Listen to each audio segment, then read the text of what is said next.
eh, di maksimal saya mengerjakannya di rumah ya,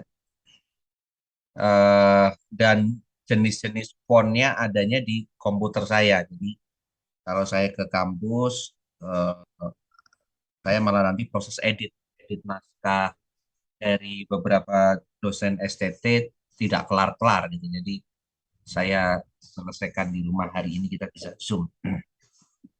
Baik, untuk tugas akhir silakan dimatengkan dengan kelompok, dan nanti kalau sudah waktunya agak senggang dalam minggu ini, ketua kelas ataupun pengurus kelas kita bisa diskusikan ya, model tugas yang disepakati oleh kelas itu apa.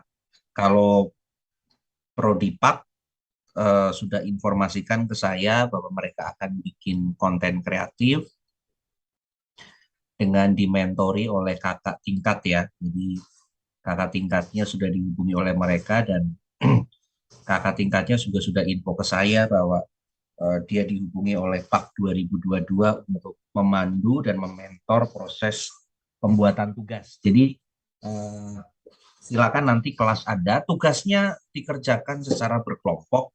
Kelompoknya saya kira pakai kelompok yang sudah dibentuk saja ya, supaya nanti tidak tidak buang waktu untuk membuat kelompok baru ya. Semoga nanti dalam minggu ini saya bisa ketemu dengan pengurus kelas lah ya, karena waktunya kan sudah mepet.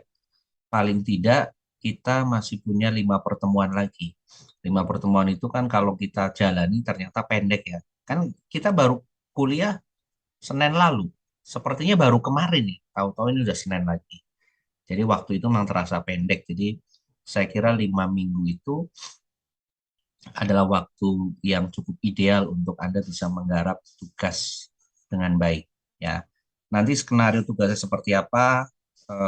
Berharap hari Kamis atau hari Jumat saya bisa diskusi dengan pengurus kelas ya. Nanti kita atur pertemuan supaya hasil karanya yang bagus. Karena begini, eh, saya berharap 2022 juga mengikuti jejak beberapa kakak kelas Anda yang mereka masih menjaga spirit untuk berkreasi dan menghasilkan karya-karya ya, walaupun juga banyak di antara mereka juga yang sudah luntur semangatnya, tetapi ada yang saya lihat masih terjaga spiritnya, berkarya dengan potensi mereka, dan tidak sekedar terjebak dengan rutinitas belajar di kampus, tetapi mereka mencoba menyiapkan sesuatu yang bisa menjadi terobosan untuk STTBI. Jadi produktif lah ya dengan banyak hal, dan saya berharap sebenarnya di kelas teologi itu bukan hanya satu dua orang yang aktif dalam diskusi ya. Kalau saya lihat kan di kelas hanya itu saja gitu ya. Jadi saya berharap semua bisa terlibat dan membentuk suasana kelas itu menjadi kelas yang hidup ya, menjadi kelas yang hidup. Saya memang juga mengakui bahwa sama seperti kakak tingkat Anda 2021 ya, teologi. Kalau saya bandingkan dengan PAK teologi 2021 dengan PAK, di awal perkuliahan logika yang dominan justru anak PAK. Walaupun dengan Zoom ya, dulu masih Zoom. Di tahun 2021 itu masih semester 1 masih Zoom, belum ada kegiatan di kampus, belum ada. Jadi dengan Zoom mereka cukup partisipatif ya. Bahkan Prodipak itu kalau bertanya untuk mata kuliah logika, pertanyaannya sudah antri bahkan sampai 14 penanya. Ya, mereka sudah antri untuk bertanya, kadang-kadang tidak bisa tercover, terlayani dalam satu pertemuan.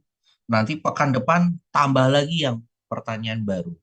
Dan itu membuat energi saya yang mengajar juga menjadi lebih lebih staminanya menjadi lebih terjaga, dan malah justru bertambah ya. Yang vakum dulu malah teologi ya, di masa-masa awal belajar logika, teologi masih mencari pola, dan barangkali mereka juga masih tersusupi dengan mata kuliah logika itu sebagai mata kuliah yang tidak dianggap bisa membahayakan keimanan. Jadi belum luwes Yang luas waktu itu malah justru PAK. Tapi di semester kedua, PAK itu kan tidak dapat filsafat ya. Teologi yang dapat filsafat. Filsafat pun pada 1 bulan pertama itu mereka masih canggung. Karena waktu itu awal-awal baru dicoba hybrid. Canggung tiba-tiba bulan Februari itu juga online lagi karena corona lagi ya. Ini corona lagi dan saya juga S2, terus beberapa teman-teman di Petamburan juga S2 ya. Jadi akhirnya eh, online lagi, tetapi ketika maaf ketemu di bulan Maret, ternyata setelah ketemu polanya dengan eh, Theo 2021, tancap gas dan akhirnya bisa menghasilkan karya-karya yang bagi saya itu persembahan terbaik dari mereka, ya melebihi ekspektasi mereka. Jadi saya berharap situasi spirit Theo 2022 juga bisa terjauh eh, terinspirasi dari kakak tingkat walaupun di semester 1 mereka masih mencari pola ya. Dan eh, saya berharap juga nanti di kelas teologi tidak hanya orang-orang itu saja yang aktif di dalam kelas, tetapi yang lain juga. Karena yang tidak aktif di dalam kelas itu biasa saya akan punya standar nilai keaktifan dalam kelas itu yang tidak bertanya biasanya standarnya adalah 70 ya. Karena kan kita nggak ada ujian. Tapi lihat juga nanti kalau misalnya Anda tidak menguasai logika ya saya akan terapkan ujian. Tapi kalau Anda dengan proses latihan yang saya berikan Anda sudah mulai menguasai, maka ujian diganti dengan tugas akhir. Nah, kalau ujian diganti tugas akhir, maka nilai tugasnya dari mana? Nilai tugasnya salah satu yang dominan adalah partisipasi kelas, diskusi dalam kelas. Biasanya kalau yang tidak diskusi sama sekali atau tidak kumpulkan tugas atau ada yang bolong ketika saya berikan tugas, biasanya saya memberikan nilai tugas 60 ya, memberikan nilai tugas 60. Yang aktif tergantung kadarnya. Kalau cuma 1 kali bertanya, 2 kali bertanya 70. Tapi kalau dia konsisten tiap pertemuan ada diskusi, itu biasa saya berikan nilai diskusi bisa sampai 90. Nah, eh, katakanlah dibagi 30 misalnya, 60 kan katakanlah tugas akhir nanti 40 ya. Katakanlah tugas akhir 40 berarti diskusi 30 lalu beberapa soal-soal yang lain katakanlah 30 berarti kan 60. Misalnya latihan partisipasi kelas 30%, Anda dapatnya 60 nilainya. Berarti 60 kali 30 berarti Anda baru dapat skor 18. Ya, skornya 18. Misalnya diskusi 60, 30% dari 60 kan 18. Lalu kemudian eh, apa itu? Ini partisipasi ya diskusi. Lalu kalau tugas-tugas yang Anda kumpulkan, katakanlah Anda dapat 70. 70 kali 30 kan 21. 21 tambah 16 berarti baru dapat 37. Tugas akhir misalnya video Anda misalnya nih ya, misalnya dapat 80. 80 kali 4, 32. 32 ditambah 7, 3, ditambah 37 berarti baru dapat 69. Nah, 69 itu nanti masuknya kategori nilai apa? Apakah nilai A atau A nggak mungkin ya, A tidak mungkin. Apakah nilai C atau eh, C min atau C plus angka 69 itu. Kemungkinan angka 69 ada di C plus ya, tapi kan sangat disayangkan kalau mata kuliah logika Anda dapatnya C, harusnya bisa dapat lebih dari itu. Nah, makanya saya mendorong supaya kelas berpartisipasi ya, karena saya lihat hanya orang-orang itu saja dalam kelas yang bertanya. Nanti orang-orang itu saja yang dapat nilainya bagus untuk nilai diskusi. Bisa 90, maka bahkan mungkin bisa 95. Kalau 95 dikali 3, 90 misalnya, kali 3 berarti dapat 27. Skor 27. Tapi kalau 27 kan lumayan. Kalau dia tugasnya juga dapat 27, 27 tambah 27, 54. 54 ujian akhirnya dapat misalnya 36, 54 kan dapat 90. Nah, itu bisa dapat nilai A kalau begitu ya. Jadi eh, silakan Anda menggunakan kesempatan 5 pertemuan terakhir untuk aktif dalam kelas ya.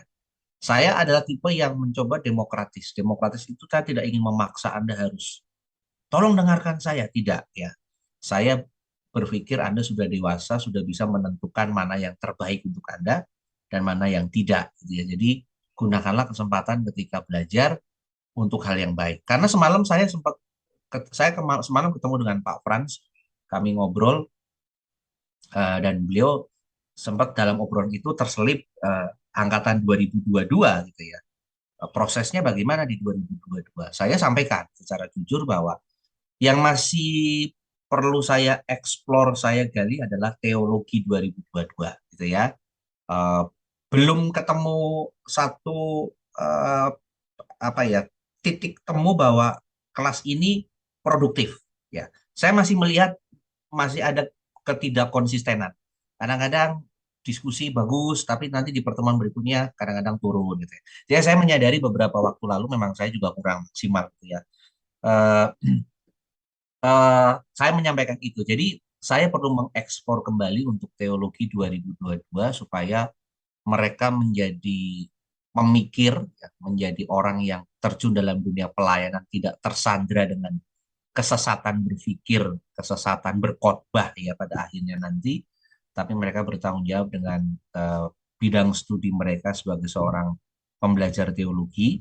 Nah, lalu sempatlah muncul bahwa yang sudah mulai stabil adalah Prodipak sebenarnya ya. Jadi Prodipak 2022 mereka relatif lebih stabil dalam suasana kelas, eh, cukup kooperatif gitu ya. Bukan berarti saya mengatakan Anda tidak kooperatif, hanya kurang tendangannya gitu ya, tendangannya kurang. Saya sebenarnya kepengen di kelas itu kepengen di debat, makanya ketika misalnya seperti Nixon, ketika si Ruben bertanya sesuatu yang agak bertanya yang agak intensitasnya itu membutuhkan saya mengernyitkan dahi, itu malah saya senang ya karena memang tugas tugas belajar itu adalah berdiskusi ya.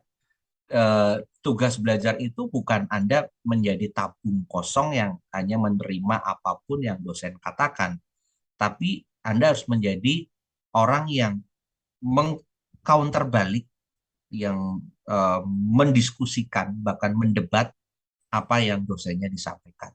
Kalau mungkin di kelas lain, Pak, kami di kelas lain tidak bisa seperti itu. Ya, jangan samakan kelas kita dengan kelas lain. Kelas kita adalah kelas logika, kelas berpikir. Jadi kalau tidak berpikir ya kita salah belajar logika.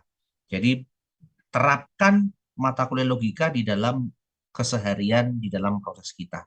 Ya makanya saya kalau ada yang bertanya saya senang. Tapi kan saya lihat yang bertanya dari pertemuan pertama sampai sampai kemarin ya lebih banyak itu saja. Ya kalau yang sering bertanya sudah pasti itu nilai diskusinya akan bagus ya. Tapi kan saya juga memberi kesempatan kepada yang lain supaya punya nilai yang sama gitu ya. Minggu kemarin eh, 2 orang Anda ya, 2 orang sudah mulai berani bertanya gitu ya, di luar Nixon dan apa Ruben, 2 orang sudah mulai bertanya. Saya suka. Terus ada yang mulai berdiskusi setelah kelas selesai seperti Rizky gitu ya. Sudah mulai bertanya. Aquila juga sudah mulai bertanya. Terus satu lagi kemarin saya lupa namanya, tapi saya catat kok. Ada catatannya. Jadi saya selalu punya catatan siapa-siapa yang partisipatif di dalam kelas karena itu untuk kepentingan saya memberikan nilai. Saya akan memberikan nilai sejujur mungkin dan sedetil mungkin ya. Hanya memang pada pada periode kapan itu nilainya agak kurang detail karena memang waktu itu saya sudah dapat himbauan. Ini kelas corona, jadi tolong dikasih nilai kasih karunia. Begitu saya nilai kasih nilai B semua, saya diprotes. Kok nilainya B semua lah? Saya kasih nilai A, mereka tidak layak dong dapat nilai A. Ini mata kuliah logika. Saya kasih nilai C juga saya nggak tega katanya kebijakannya dikasih nilai anugerah. Ya sudah saya kasih nilai B semuanya gitu ya untuk yang periode periode corona. Ya, periode corona saya kasih nilai B semua ya. Hampir semuanya B. Tapi kalau yang periode angkatan 2021 itu sudah saya mulai pertimbangkan dengan ketat absensi berapa persen, terus diskusi berapa persen, tugas akhir berapa persen.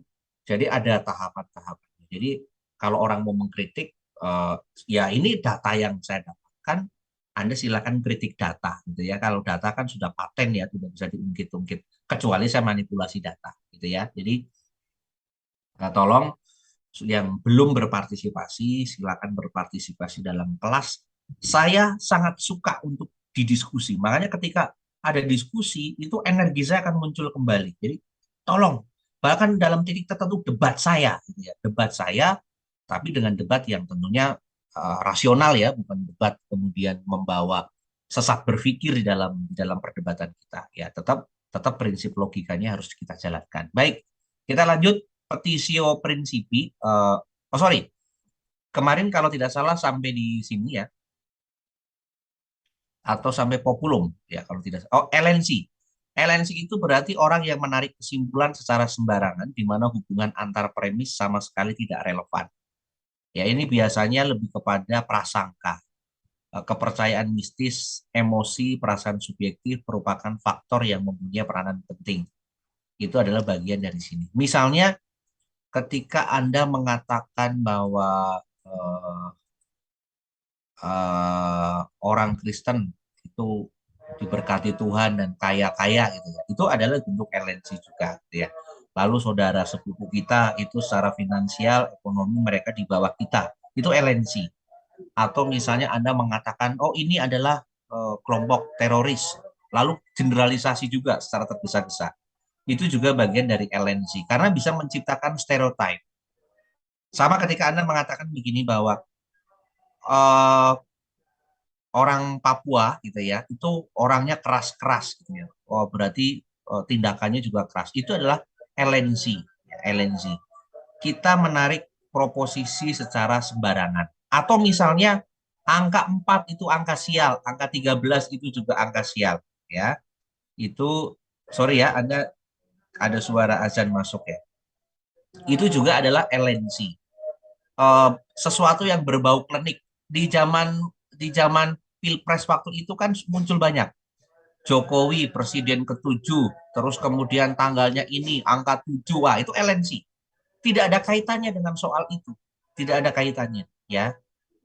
Itu kan ilmu cocokologi, mencoba mencocokkan sesuatu yang sebenarnya tidak cocok, ya. Itu LNC. Lalu digali, wah iya benar ini angkanya 7, angkanya 3. Nanti lama-kelamaan mistik seperti itu bisa buat taruhan pasang togel nanti sama Anda.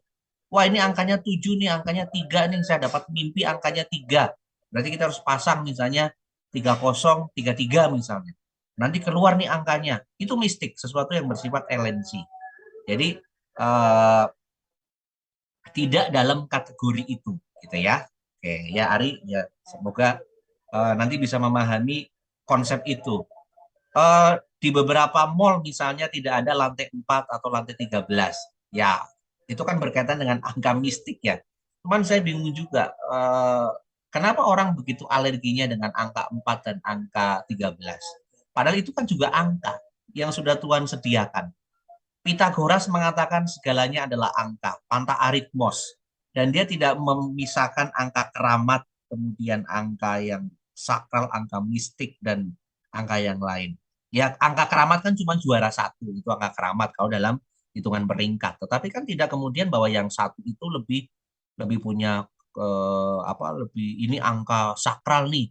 Lalu yang 4 itu angka sial. Bukan seperti itu. Sial bukan pada kata angka, bukan pada angka. Hidup sial itu pada perilaku kita sendiri, bukan ditentukan secara matematis melalui angka-angka yang seolah-olah itu harga mati. Tidak seperti itu. Kasihan kalau nanti Anda anak keempat, kan nggak ada anak ketiga B, 3A gitu ya. Tetap ada angka 4, angka 13 gitu. Jadi jangan dikecilkan. Tapi Pak ada tempat tertentu yang angka 4 dihilangkan, angka 13 dihilangkan. Bisa juga pembuat pembuat hotel atau pembuat gedung itu sebenarnya tidak mistik, tapi dia tahu orang Indonesia itu suka mistik. Kalau nanti dia punya hotel ada angka lantai 4, dia nggak mau tinggal di lantai 4. Lantai 4 nanti jadi sepi. Akhirnya dia buat lantai 3A, 3B gitu ya. Tapi kalau diurut tetap 4 saja, tapi angka 4-nya hilang. Supaya itu berkaitan dengan sisi marketing sebenarnya. Kalau nanti ada 4, orang nggak mau tinggal di lantai 4 dan lain-lain. Ya, termasuk di kampus tempat saya dulu UMN Multimedia Nusantara, angka 4 itu tidak ada. Jadi kalau naik lift kita sebenarnya efisien karena dari lantai 3 langsung dapat lantai 5. Jadi 1, 2, 3, 5, 6, 7, 8, 9, 10, 11 sampai 12 untungnya. Jadi itu juga pinter. Ya, jadi UMN bikin lantai sampai 12. Nanti kalau sudah mentok 12 dia bikin tower baru lagi sampai 12 juga. Supaya nanti kalau 12 kan lompatnya kejauhan. 12, 13, 14 kan berarti langsung 12A, 12B, 12C, langsung lompat ke 15. Jadi setiap 12 dia bikin tower baru, setiap 12 bikin tower baru. eh itu lebih kepada efisiensi karena persoalan marketing. Jadi nanti khawatirnya kalau hotel nggak ada yang mau nih tidur di lantai 4 ya. Pemiliknya barangkali sudah bertobat dan tidak percaya pada angka, tapi kan orang Indonesia kan orang yang suka dengan mistik ya. Orang Indonesia itu apapun dikaitkan dengan mistik. Gunung meletus, mistik. Banjir, mistik. Banjir terus kemudian ada ayam hitam, mistik. Orang nabrak kucing hitam, nabrak kucing, mistik. Kan heran. Orang nabrak kucing tanggung jawab, tapi orang nabrak orang lari, tabrak lari. Saya pernah satu kali ketika bawa kendaraan di daerah, saya lupa daerah mana ya, Sunter atau apa ya, kayak ya daerah Sunter. Jadi pas saya parkir itu mundur, saya nggak tahu kalau ada kucing. Kucing kan kadang-kadang suka begitu. Giliran kita lagi nggak nyebrang, dia di pinggir hati-hati. Begitu kita udah mendekat, dia lompat gitu ya kadang-kadang. Jadi saya tidak tahu kalau itu terlindas kucing gitu ya, terlindas. Dan saya dikejar sama security di komplek itu gitu ya. Saya nggak tahu dan saya jalan bawa mobil waktu itu jalan pelan ya. Karena masih di komplek dikejar, Anda nabrak kucing gitu ya. Wah, harus tanggung jawab nih supaya Anda tidak kecelakaan dan lain-lain. Ya, bentuk tanggung jawabnya saya apa? Kalau mereka kan copot baju, bajunya buat dikubur bareng dengan kucing atau apalah, pokoknya caranya begitu. Saya pikir lah, mau cuman kucing kok gitu ya. Tapi kucing kan kesayangan, ya manusia lebih kesayangan Tuhan. Akhirnya saya bilang ya sudahlah Bapak yang saya kalau kalau binatang saya nggak ini Pak. Jadi eh, Bapak aja yang bantu. Tapi itu baju harus dicopot ya. Ya, saya copot nanti Pak. Kalau sudah sampai rumah, saya ganti baju saya saja. Oh, harus dicopot bukan artinya harus di ini harus dibuang juga ya. Ya, eh, ternyata yang dikhawatirkan kalau nabrak kucing kita kecelakaan itu tidak terbukti. Itu kan soal mistik saja ya. Tapi bisa juga itu terjadi kalau kita kemudian, wah kalau nabrak kucing nanti gosipnya saya kecelakaan. Kalau Anda pikirkan bisa juga malah terjadi. Karena Anda jadi nggak fokus ketika di jalan. Anda nggak fokus, bisa juga itu akan timbul kejadian yang seperti itu gitu ya. Jadi eh, itu LNC ya, itu lebih kepada eh, LNC. Jadi prasangka sesuatu yang bersifat mistik ya. Eh, Sama juga dengan kalau kita mengatakan bahwa eh, apa ya? eh, oh kalau ada, sama seperti misalnya kejadian kemarin corona gitu. Lalu dihubung-hubungkan dengan akhir zaman. Memang akhir zaman itu akan ditandai dengan berbagai bencana. Tetapi jangan menyimpulkan bahwa tanggal sekian adalah kepastian Tuhan datang. Dulu saya pernah ketika saya pelayanan di sebuah gereja, gitu ya, sebuah gereja, eh, ada pengkhotbah, dia pengkhotbah, tapi dia sendiri ngomong begini, saya belum pernah khotbah, ini khotbah saya yang pertama, ya. Diundanglah oleh gereja itu, gereja saya pada waktu itu ke gereja itu untuk kesaksian tentang penglihatan dan pembelajaran dia tentang akhir zaman. Tahun berapa saya lupa itu, beberapa tahun yang lalu lah ya. Lalu dia cerita bahwa tanggal 21 September menurut prediksi akan terjadi seperti ini seperti ini, dan kemungkinan Tuhan akan datang di 21 September. Waduh, saya selesai selesai ibadah saya ngobrol dengan anaknya Bapak Gembala ya, bahwa kenapa kok memanggil orang yang baru pertama kali khotbah dengan tema yang berat seperti ini, lalu ini kan membuat membuat jemaat menjadi panik, ketakutan gitu ya. Masalah Lalu dia mengatakan begini, Yesus tidak tahu kapan datang, itu kan Yesus sebagai manusia. Kita kan sekarang sudah dipilih menjadi anak-anak Tuhan, bukan manusia biasa. Jadi kita tahu kapan Tuhan datang gitu ya. Dia sampai seperti itu ekstrim. Itu LNC bagi saya. Sekalipun dasarnya dia menggunakan Alkitab, itu cocokologi, mencocok-cocokkan sesuatu yang kelihatannya eh, ini kayaknya fenomena seperti ini. Sama seperti seperti kejadian pada corona. Nah, muncul kan ajaran-ajaran tentang akhir zaman begitu kuat. Wah, corona akan terjadi seperti ini dan kemungkinan Tuhan akan datang. Orang memikirkan coronanya saja sudah stres, ditambah dengan seperti itu. Ya, Tuhan mau datang kapanpun kita siap sajalah. Tapi jangan diberi kesimpulan tanggal sekian datang. Dulu tahun 99, Anda belum lahir sebenarnya. Bulan 9, tanggal 9 bulan 9 tahun 99 jam 9 katanya Tuhan akan datang. Itu perkumpulan yang ada di Bandung namanya Mangapin Sibuya, ya, yang bikin bikin itu Kristen ya, Mangapin Sibuya. Eh, semua jemaatnya dia suruh dijual hartanya. Hartanya suruh dijual karena tanggal 9 bulan 9 tahun 99 tepat jam 9 Tuhan akan datang. Ya, yang menyebut mereka gitu ya. Ternyata pada tanggal itu yang datang kepada mereka bukan Tuhan tapi polisi karena mereka harus dibawa ke pihak berwajib karena telah meresahkan dengan menetapkan tanggal seperti itu. Itu LNC. Jadi sesuatu yang masih bersifat bias bahwa akhir zaman itu akan dibarengi dengan berbagai bencana dan lainnya. Iya, saya paham betul.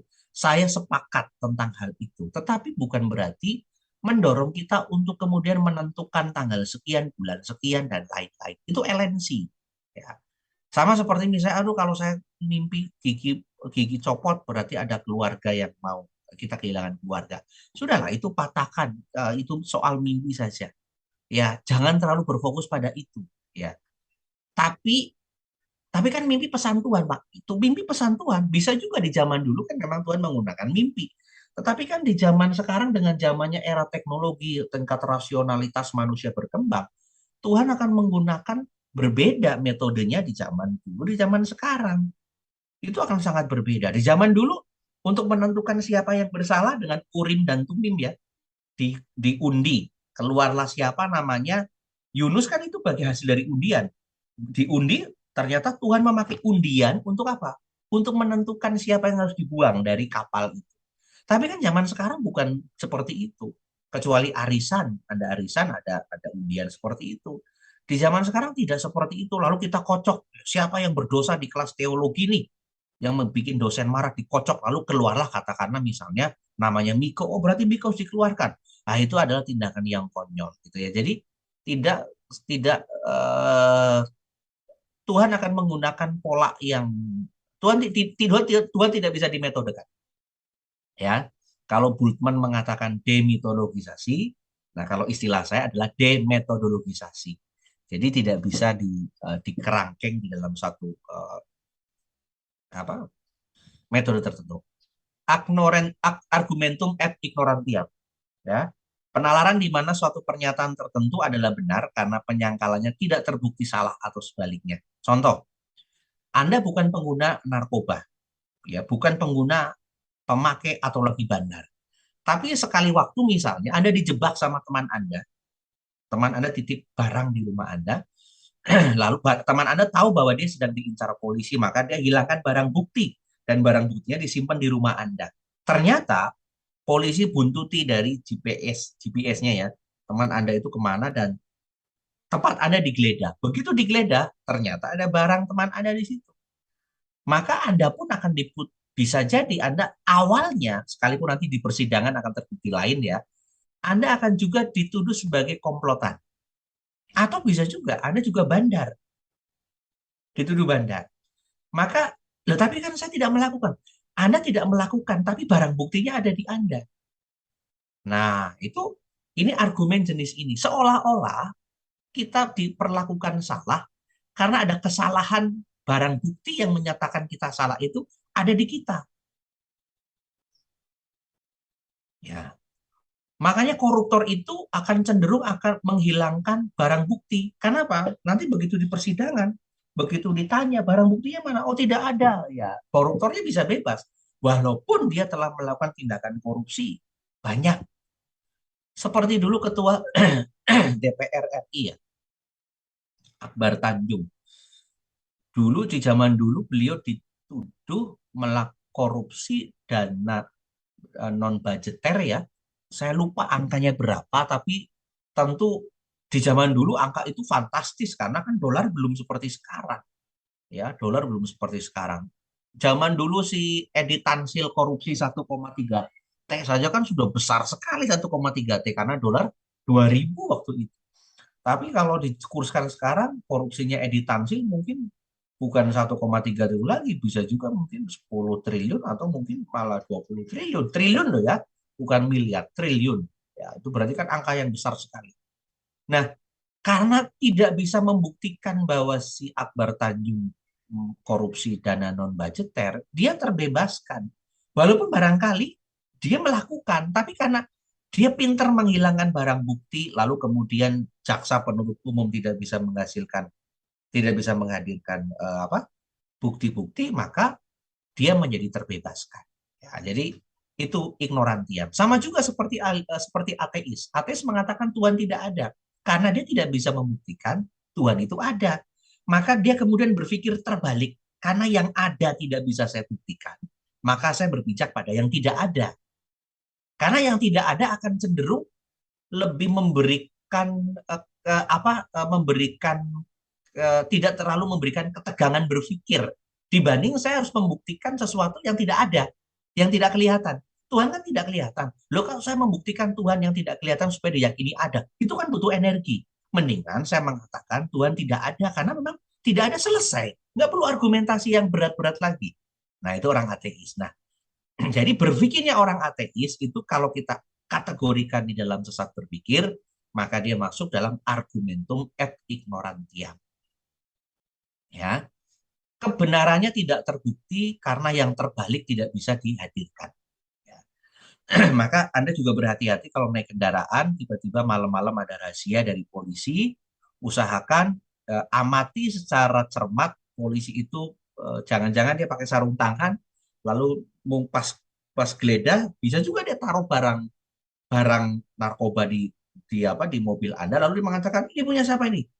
Ini barang apa nih? Lalu Anda disuruh ambil. Waktu kita ngambil karena kita takut, kita ngambilnya pakai tangan. Nah, waktu kita ambil pakai tangan, sidik jari kita tertinggal di barang itu. Ya, jadi, oh ini narkoba ini. Itu bukan punya siapa? Ah, nggak mungkin itu bukan punya kamu. Orang ada di mobil kamu kok. Padahal bisa juga dia ngisengin kamu, ngisengin Anda supaya nanti Anda bayar misalnya untuk keluar dari itu 13 juta atau 15 juta ya. Diisengin. Dan kebetulan waktu Anda ngambilnya pakai tangan terbuka seperti ini. Jadi sidik jari tertinggal di barang yang kita ambil. Jadi berhati-hati juga, kita harus sedia minimal sapu tangan ketika ambil barang ada sesuatu yang mencurigakan, kita pakai pakai tangan kita dibalut supaya sidik jari kita tidak ada di situ. Ya, jadi berhati-hati. Makanya waspada itu penting sekali. Ya, dimanapun tempat saya berusaha untuk tidak memegang sesuatu yang bisa berpotensi, apalagi kalau misalnya masuk ke area yang baru.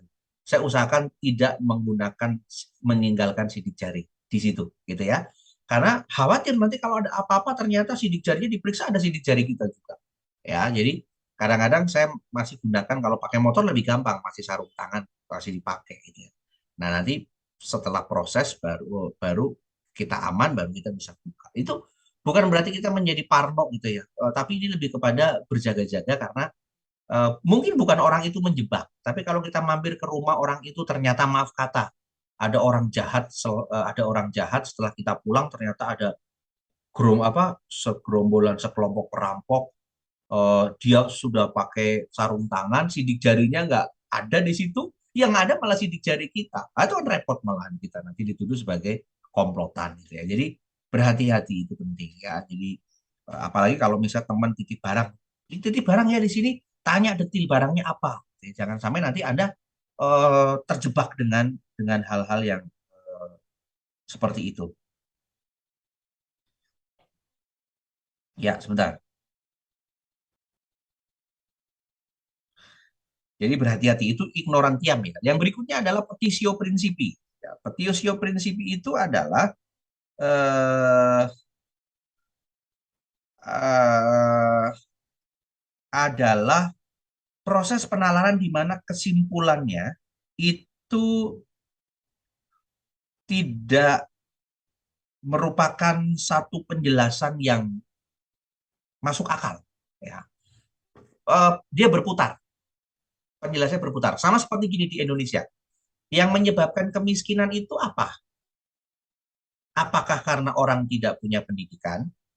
Atau yang menyebabkan orang tidak punya pendidikan itu apa? Apakah karena kemiskinan? Kan kita jadi susah. Yang membuat ini yang perlu diatasi kemiskinannya dulu atau pendidikannya dulu nih? Oh, ya, pendidikannya dulu dong. Ya kalau pendidikannya kemiskinannya tidak diatasi kan orang sekolah bayar. Ya sekolah negeri dong. Ya sekolah negeri kan maaf kata mungkin ya, ada juga yang berbayar dan tidak bisa nampung apalagi dengan sistem zonasi begitu kan.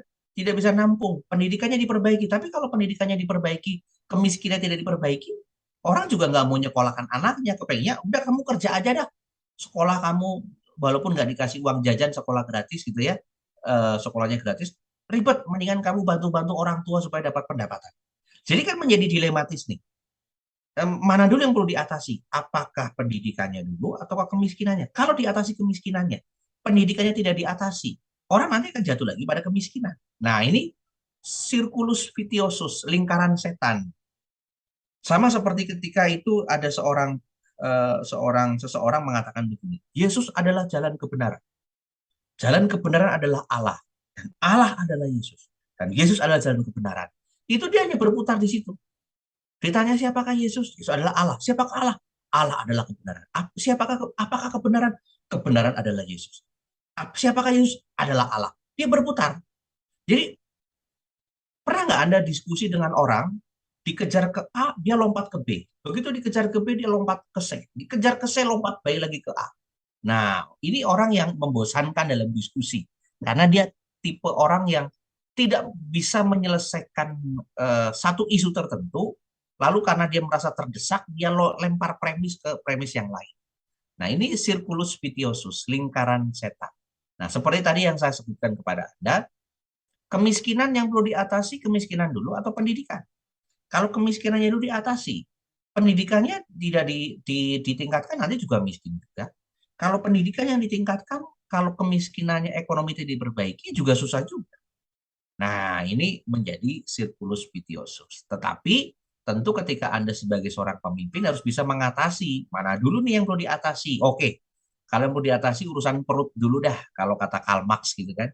Pokoknya infrastruktur menentukan suprastruktur. Artinya urusan perut beres dulu. Kalau urusan perut beres, baru kita perbaiki pendidikan dan lain-lain.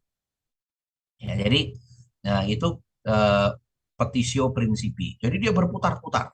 Dikejar sini, dia lompat sana. Dikejar sana, dia lompat sini. Dikejar sini, dia balik lagi ke A. Gitu ya. Itu adalah petitio principii. Lalu yang berikutnya adalah non causa pro causa. Ya, non causa pro causa itu penyebab yang dilakukan seseorang dengan melihat peristiwa terdekat sebagai penyebab utamanya. Padahal itu adalah penyebab kondisi yang memadai. Contoh, Anda keluar dari ruangan 202, satu anak terjatuh ya karena terpleset gitu ya, terpleset. Lalu Anda terbiasa, lalu kalau Anda jatuh, Anda menyalakan lantai sampai lantainya dipukul dasar lantai gitu ya. Kalau Anda punya keponakan atau Anda punya adik gitu ya, atau mungkin Anda waktu kecil itu kalau misalnya Anda kejeduk meja, biasanya respon orang tua adalah mejanya dibalik dipukul. Dasar ya meja kamu nakal ya, bikin celaka anak saya atau keponakan itu atau cucu gitu ya. Meja dipukul. Itu sebenarnya memang dari sisi tertentu bukti kasih kepada si korban bahwa saya lindungi Anda, ini bukan kesalahan Anda. Tapi di satu sisi, lama-kelamaan itu nanti akan membentuk si anak itu, kalau punya kesalahan, dia akan cari kambing hitam. Karena dari kecil terbiasa kalau dia salah tidak dievaluasi. Selalu kalau dia salah yang dicari adalah objek yang menyebabkan dia jatuh. Contoh, lantai lantai licin. Begitu menjatuhkan Anda pukul lantainya. Dasar lantai nakal ya. ini udah saya pukul.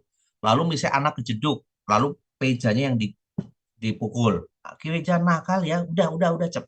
Lama kelamaan nanti anak Anda akan tumbuh menjadi orang yang selalu mencari kambing hitam ketika dalam satu kali waktu dia gagal. Jadi dia tidak bisa mengevaluasi bahwa gagalnya ini karena saya, tapi karena si eh, orang lain atau karena benda lain. Nah, ini kambing hitam akan punya kecenderungan seperti ini, ya, menyesatkan, eh, menganggap bahwa fenomena terdekatnya adalah saya kepleset karena lantai licin, ada yang bikin licin lantai. Lalu Anda marah-marah. Padahal yang lewat situ banyak dan yang jatuh kok cuma satu. Berarti kalau begitu bukan karena soal lantai, tapi lebih utamanya adalah karena kurang hati-hati. Ya, itu non kausa pro kausa. Sama juga ketika misalnya kita melihat munculnya KKB di Papua, ya, kelompok apa tuh BK-nya saya lupa, bersenjata gitu ya. Eh, Lalu ada mengatakan wah orang Papua ini juga bisa LNC juga, orang Papua itu keras-keras ya. Eh, Orang Papua itu seperti teroris. Jangan diberhentikan pada fenomena yang terlihat. Dia menjadi seperti itu karena apa? Karena mereka menyadari potensi dan kekayaan alam Papua tidak diberikan 100% kepada orang Papua. Sehingga orang Papua merasa kami kaya, tapi kami miskin di antara kekayaan yang dikandung di perut bumi di mana ada di bumi Papua ini. Jadi itu yang terjadi di dalam non kausa pro kausa. Jadi kita mencari penyebab terdekat. Oh, saya terlambat karena macet, Pak. Sebenarnya terlambatnya Anda bukan karena macet, karena Anda berangkatnya mepet. Ya, saya terlambat karena mepet. Saya terlambat mengumpulkan tugas karena saya sakit. Sakitnya hanya menjelang beberapa hari Anda mau mengumpulkan deadline. Padahal tugas itu kan sudah diinformasikan dari pertemuan jauh-jauh hari ya. Berarti kalau begitu Anda baru mengerjakan tugas itu last minute ketika dan kebetulan 3 hari sebelum dikumpulkan Anda sakit. Ya, gitu kira-kira seperti itu. Jadi itu yang terjadi di sekitar kita. Jadi eh, non kausa pro kausa. Sebentar, saya izin sebentar.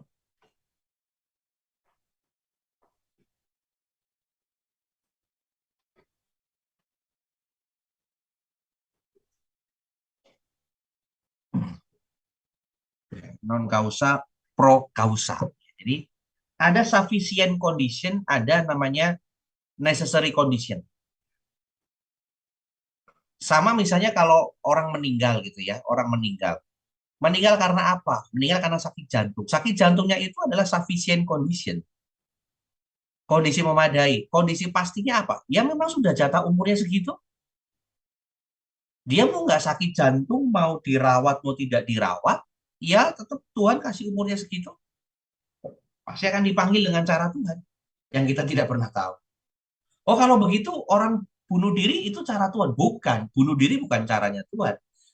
Tuhan hanya menentukan batas umurnya. Tapi pilihan untuk memenuhi batas umurnya itu pilihan dari kita.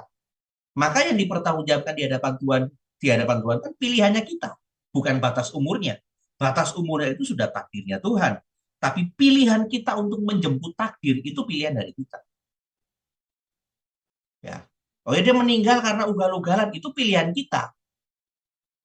Kalau kita tidak ugal-ugalan, tetap akan dipanggil Tuhan juga di usia itu. Tapi kan minimal kemudian waktu kita diperbincangkan oleh orang lain, oh dia meninggal padahal dia naik motor pelan-pelan loh. Memang anaknya baik. Apa sih yang dipercakapkan orang kan fenomena yang terakhir, yang terdekat yang bisa dianalisa. Oh dia meninggal karena memang dia ugal-ugalan, dia kecelakaan.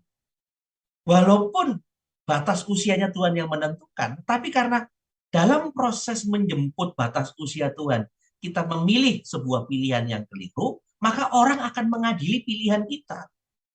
Sufisiennya itu. Nah, itu non kausa pro kausa. Sama juga dengan ketika misalnya kita berhadapan dengan orang sakit karena apa? Karena dosa. Itu kita sesat berpikir dalam jenis non kausa pro kausa. Termasuk juga LNC. Kita terlalu mudah menghakimi orang hanya dengan kata dosa. Sakit itu dosa. Belum tentu.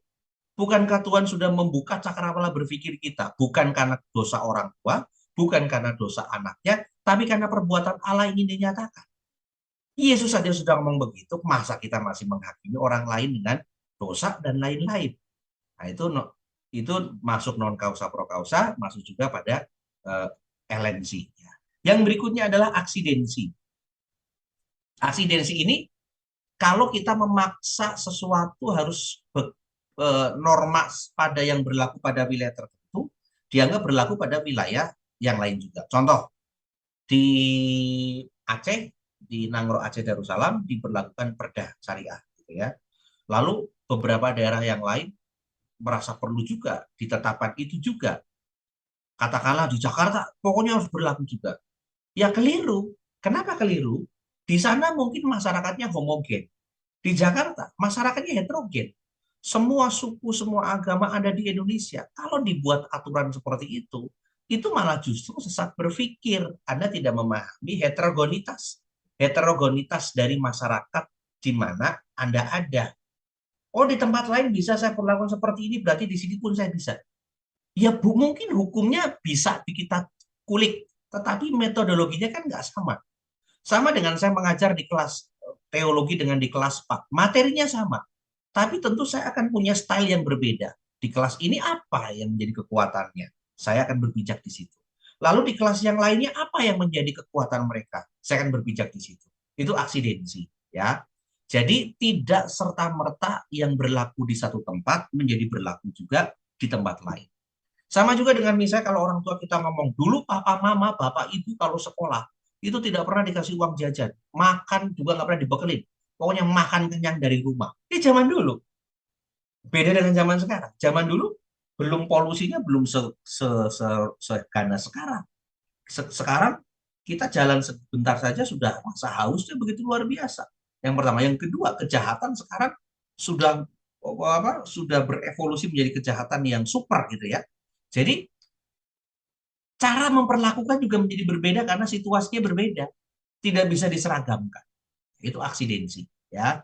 Jadi tidak sesuatu yang berlaku di daerah A harus berlaku juga di daerah B. Tidak seperti itu. Maka Indonesia itu tidak diformat sebagai negara agama. Kenapa? Karena masyarakatnya multikultur.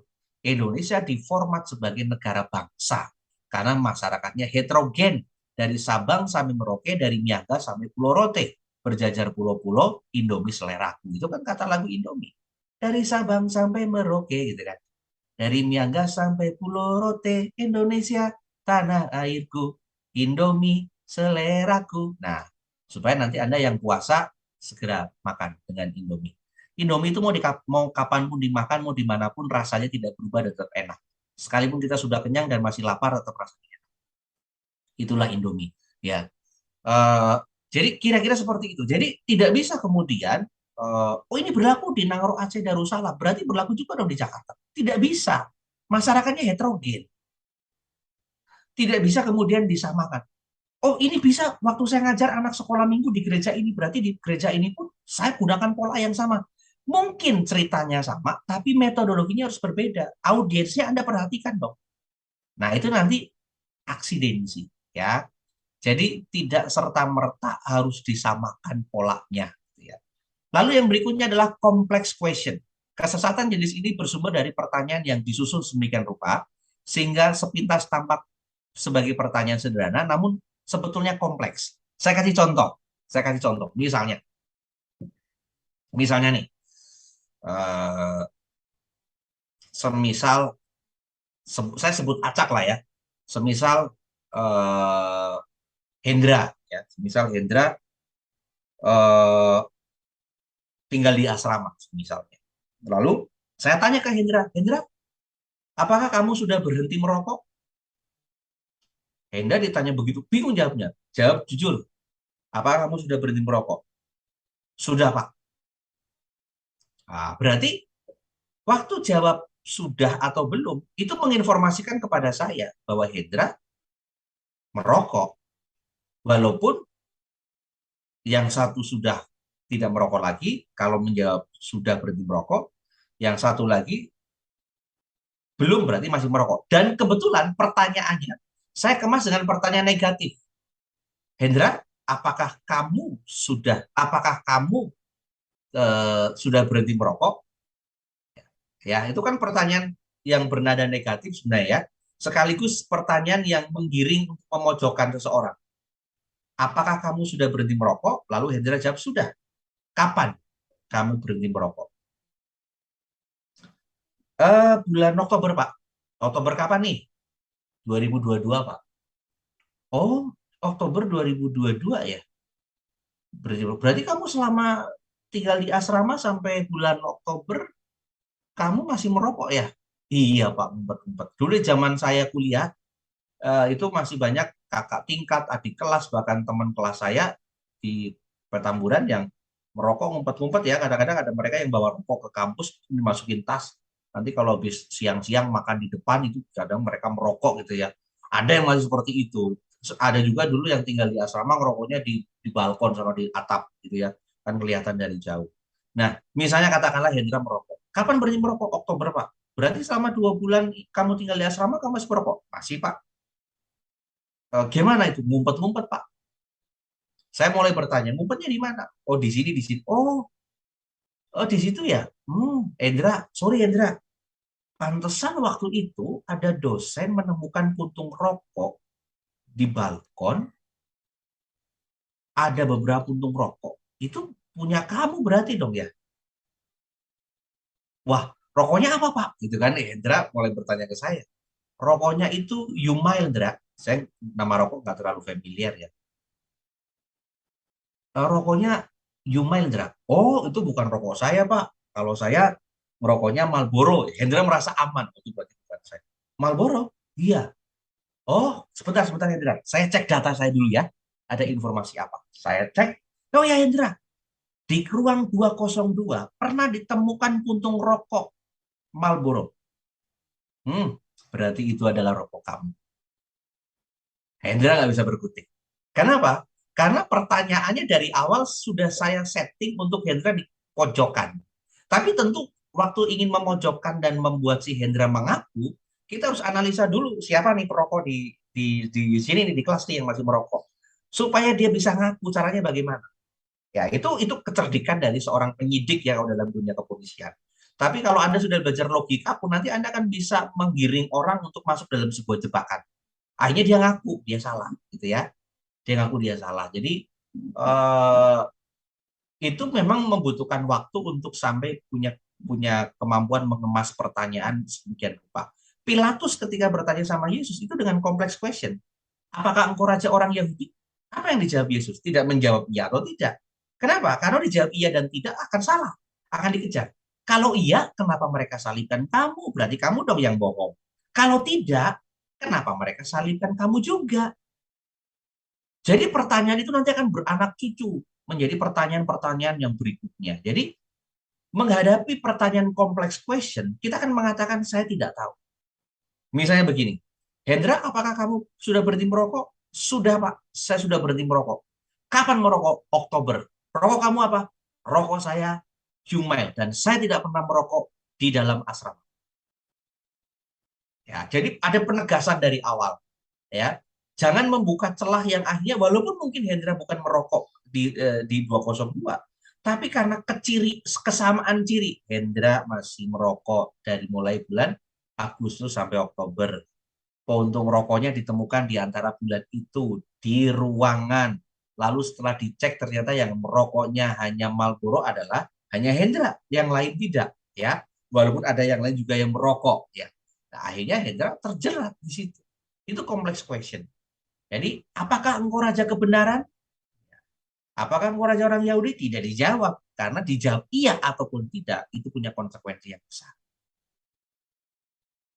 Ya, sama juga kan kalau misalnya perempuan nanya, apakah kamu mencintai saya? Oh, itu pertanyaan yang kompleks question. Dijawab tidak. Ya sudah, kamu kalau tidak berarti kamu nggak sayang. Dijawab iya. Kalau sayang, kenapa kamu seperti ini sama saya? Wah, udah repot. Ya, jadi itu kompleks question. Jawabnya bagaimana? Tidak usah dijawab kompleks question itu. karena akan berekor dan bisa jadi nanti malah menimbulkan debat. Nah, kalau misalnya ada orang nanya begitu, misalnya nih, kalau pasangan nanya begitu, kita nggak usah jawab. Balik bertanya, kenapa kamu bertanya seperti itu pada saya? Kita balik bertanya. Jadi kadang-kadang pertanyaan itu bukan segera dijawab, tapi balikin lagi pertanyaan. Apa kamu masih sayang sama saya? Kenapa kamu bertanya seperti itu? Karena aku ragu sama kamu. Kalau kamu ragu, berarti kamulah yang tidak sayang pada saya. Selesai. Ya bukan begitu maksudnya. Ah, itu selesai. Jadi, tapi juga menyampaikan itu juga harus tahu juga karena logika seorang cara berpikir seorang perempuan itu kan akan berbeda dengan laki-laki. Ketika dia mengemas pertanyaan itu kan dia sedang mengemas ada jawaban di belakang, ada pertanyaan berikut yang akan dia lontarkan ketika Anda menjawab iya atau tidak. Sama juga ketika Anda sedang diinterogasi. Berhati-hati, iya atau tidak harus dijaga dengan baik gitu ya. Eh, Waktu itu saya pernah membuat sebuah pernyataan gitu ya, proklamasi. Judulnya dulu saya bikin proklamasi. Proklamasi, saya Julius Aris Widiantoro dengan ini menyatakan kemerdekaannya atas segala bentuk penjajahan pikiran. Ya, saya dulu bikin itu. Hal-hal yang mengenai pekerjaan dan lain-lain akan diselenggarakan dengan cara yang seksama, tapi sambil ketawa. Tapi akhirnya itu menjadi diskusi yang cukup apa ya, cukup menegangkan, tapi juga menggelikan gitu ya. Wah, proklamasi bebasnya cara berpikir dari penindasan berpikir. Nah, itu juga akhirnya menjadi bahan-bahan ledekan dan bahan guyonan gitu ya. Walaupun awalnya menegangkan, tapi pada pada intinya adalah apakah kamu tidak suka dijajah dengan pikiran? Iya, bukan begitu juga gitu ya. Itu kan hanya soal sebagai respon bahwa pada titik tertentu pikiran itu juga butuh ruang bebas, gitu ya. Saya ketika semalam bicara juga dengan Pak Ketua STT, saya bilang saya butuh ruang aktualisasi. Ya, jadi kalaupun nanti di kampus saya akan sering ketemu dengan mahasiswa, entah itu nongkrong di kafe, entah itu nongkrong di warung kopi di depan itu kan ada warung kopi kan, atau nongkrong di warung Anet, atau nongkrong di depan di Gang Mulia, dalam kerangka saya ingin menggali potensi mereka. Ya. Dan dalam rangka saya ingin punya ekspresi yang lebih dari sekedar formalitas kehadiran saya, gitu ya. Jadi saya kepengen butuh ruang aktualisasi. Jadi eh, ya akhirnya semalam ngobrol cukup cukup cukup ini ya karena sampai akhirnya tempatnya mau ditutup karena udah mau tutup udah malam gitu ya. Tapi minimal ada sesuatu yang bisa kita garap ya. Itu kompleks question ya. Kita kembali kepada kompleks question. Anda bisa menggunakan kompleks question dengan cara menjebak gitu ya. Yang tadi misalnya seorang perempuan nanya, apakah kamu masih sayang sama saya? Itu kompleks question. Kalau kita berhadapan dengan itu jangan balik, jangan jawab. Ya masih lah. Karena nanti akan berekor. Kalau masih, kenapa kamu sama saya seperti ini? Kalau belum, wah bisa berantem lagi. Kalau belum berarti kamu sia-siain saya. Kamu kasih saya PHP, ya PHP kamu. Wah, repot. Ya balikin bertanya, kenapa kamu tanya seperti itu? Karena aku ingin meyakinkan. Kalau kamu ingin meyakinkan saya yang sudah meyakinkan saya, berarti kamu yang belum. Berarti harusnya saya yang ragu sama kamu. Keyakinan apa? Perjuangan saya tidak kamu yakini sebagai bukti terhadap komitmen saya. Nah, itu seperti itu. Jadi ada pertanyaan itu yang, nah maka ketika Yesus ditanya sama ahli Taurat, siapakah sesamaku manusia? Nggak dijawab kan? Yesus kasih putar-putar, kasih perumpamaan. Sampai akhirnya mereka yang menyimpulkan sendiri. Kalau begitu siapakah sesamaku manusia? Kan Yesus bertanya seperti itu kan di akhirnya orang yang menunjukkan kasih.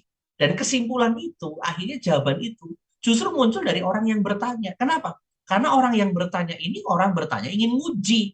Kalau jawab ini, dia salah. Kalau jawab ini, dia salah. Tapi Yesus punya jawaban yang cerdik.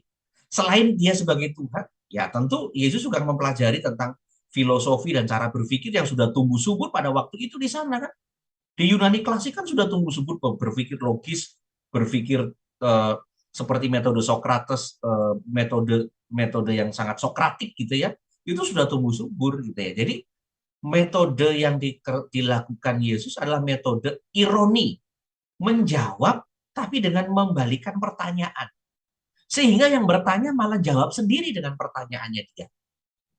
Nah, gitu ya, itu complex question. Lalu yang berikutnya generalisasi tergesa-gesa. Anak muda itu emosian, itu generalisasi tergesa-gesa. Orang tua itu kolot, generalisasi tergesa-gesa. Ya, yang berikutnya adalah eufemisme, menghaluskan tata bahasa. Eufemisme itu seperti begini. Kalau ingin mengkritik, kritiklah yang membangun. Akhirnya apa? Akhirnya kita tidak berani mengkritik. Kenapa? Karena kita takut. Jangan-jangan kritik saya tidak membangun. Malah justru membuat menjadi bias dan lain-lain. Jadi saya nggak usah kritik lah. Jadi nanti malah bikin repot dan bikin semua berantakan gitu ya. Jadi mendingan saya diem-diem sajalah. Padahal sebenarnya itu tujuannya adalah membungkam kritik. Atau sama seperti begini, PSK. PSK itu diterjemahkan pekerja seks komersial. Pekerja seks komersil. Kan kita bingung, kok disebutnya kerja ya? Dia kan tidak kerja. Ya dia kerja dong menjual tubuh. Orang yang menjual tubuh itu bukan kerja. Kerja itu punya nilai sakral. Kalau orang menjadi PSK memperjualbelikan tubuh, dia tidak sedang bekerja. Kerja itu punya nilai sakral. Kalau orang yang menjual tubuh disebutnya sebagai sebuah kerja, maka istilah kerja telah didesakralisasi menjadi sesuatu yang buruk. Orang kerja itu tidak akan pernah mengumbar tubuhnya untuk dijual, tapi akan menjaga tubuhnya, kehormatannya sebagai anugerah Tuhan, lalu dia mengerjakan sesuatu yang bukan untuk menjual tubuh, untuk menjual sensasional, ya, menjual sensasi seksualitas. Bukan itu. Bekerja itu artinya mencurahkan potensi yang sudah Tuhan berikan untuk menghasilkan sebuah karya. Bukan memperdagangkan tubuh hanya demi sebuah kenikmatan dan mempertukarkan dengan finansial. Itu bukan pekerja. Maka perumus istilah PSK, pekerja seks komersil, itu sebenarnya sudah keliru dalam soal terminologi. Ya, bisa dipahami ya. Jadi tidak ada orang-orang. Makanya sekarang di Indonesia itu istilah kerja sudah direduksi semua. Coba Anda tanya sama orang tua. Misalnya gini ya, Bu, ada Nixon. Nixon ada tuh di rumah. Ajak dia main kek. Kerjanya tiap hari tidur mulu. Kerja. Padahal dia tidur. Kok disebutnya kerja? Dia kerjanya main games mulu. Loh, dia main games. Kenapa disebutnya kerja? Dia kerjanya tidur mulu. Loh, tidur kok dibilang kerja? Kerja kan berarti ada sebuah realisasi, eh, menerjemahkan, mengaktualkan potensi yang Tuhan berikan dengan sebuah karya-karya tertentu. Nah ini kalau tidur disebut kerja. Makanya jangan salah, maka banyak orang lebih suka dengan bermalas-malasan. Karena apa? Itu pun dianggap kerja. Tuh kerjanya tidur mulu, kerjanya kamu makan mulu, kerjanya main mulu, kerjanya marah mulu. Jadi seolah-olah semua dianggapnya kerja. Makanya orang Indonesia ya kalau marah senang mereka pun karena apa? Dianggap kerja, kerjanya saya kan cuma marah-marah. Itulah menurunkan sakralitas dari istilah kerja. Jadi maksudnya eufemisme, menghaluskan tata bahasa, PSK, pekerja. Tapi dia sudah mengingkari sakralitas dari istilah kerja itu sendiri. Bisa dimengerti ya? Ya, oke, eufemisme. Oke, coba Anda perhatikan ke layar. Eh,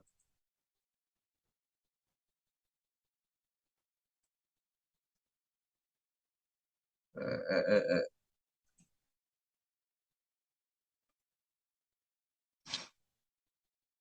Kalau di buku yang lama halaman 119 ya, kalau yang di buku baru saya kurang paham.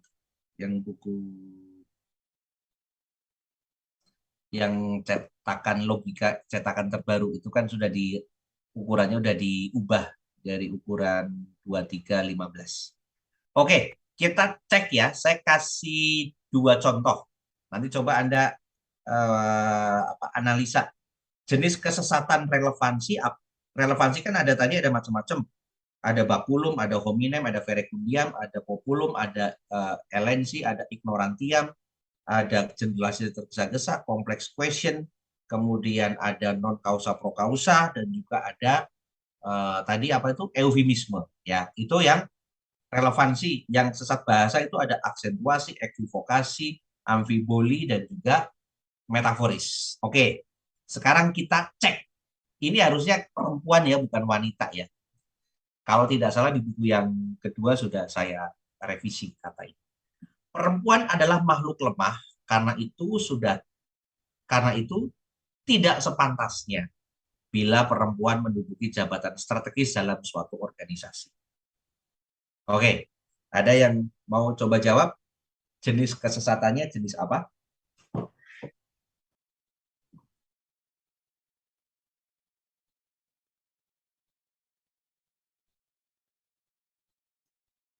Silakan, ada yang berani untuk mencoba?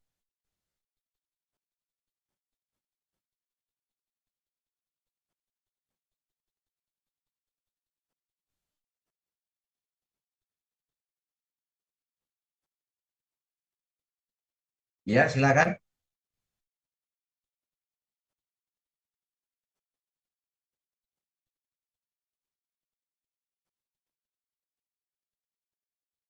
Ya, Verecundiam.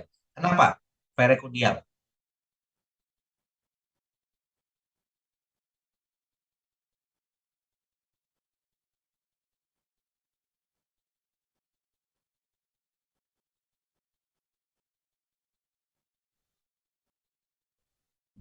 Oke, namanya siapa ini? Irna. Irna. Oke, terima kasih Irna. Irna, kalau Verecundiam itu argumen yang mendasarkan diri pada otoritas, ya, pada otoritas. Misalnya begini,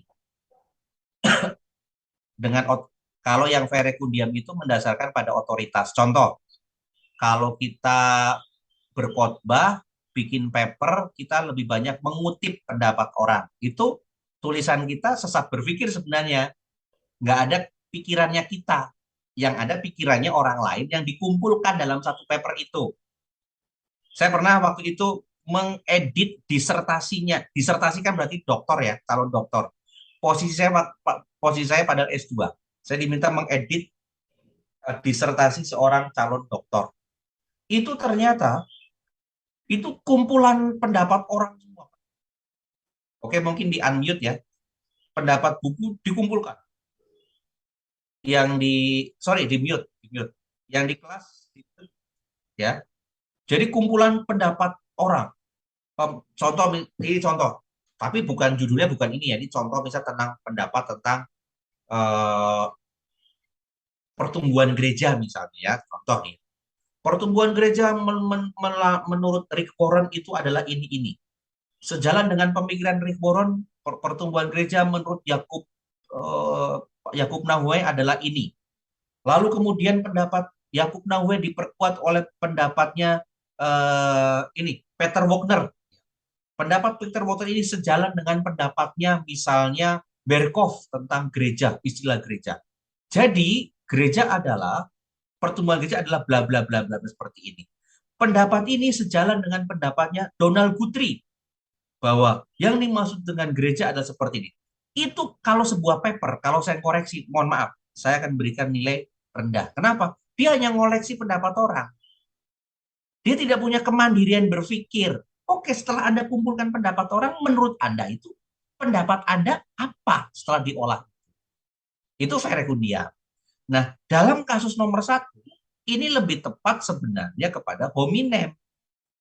Karena kita, hominem dan LNC, ini LNC ya, sudah stereotype. Kita menganggap perempuan itu lemah. Kan di sini tidak ada unsur otoritasnya dong. Di sini stigma yang bekerja. Ada hominem, ada LNC. Stigma perempuan itu lemah, maka dia tidak boleh menduduki jabatan strategis. Bukan kemudian dia menduduki jabatan strategis, oh berarti dia otoritas. Bukan itu, bukan. Argumen, nah ini berarti, ya, tapi nggak apa, ini jadi nanti untuk pembelajaran kita. Terima kasih ya Irma. Jadi Irma membuka cakrawala berpikir bahwa ini nanti kita perlu banyak menganalisa, gitu ya. Jadi bukan pada karena jabatan strategis berarti otoritas. Oh berarti ini verekundia, bukan itu. Tapi ini ada stereotip. Perempuan dasar lo perempuan cengeng gitu ya. Irma kan suka dengar itu kan. dasar perempuan, cengeng, apa-apa nangis, itu stereotip. Itu LNC. Yang menangis itu bukan sekedar perempuan, laki-laki juga itu menangis. Pak, tapi kalau laki-laki nangis kan dipikir lemah. Jangan, siapa bilang.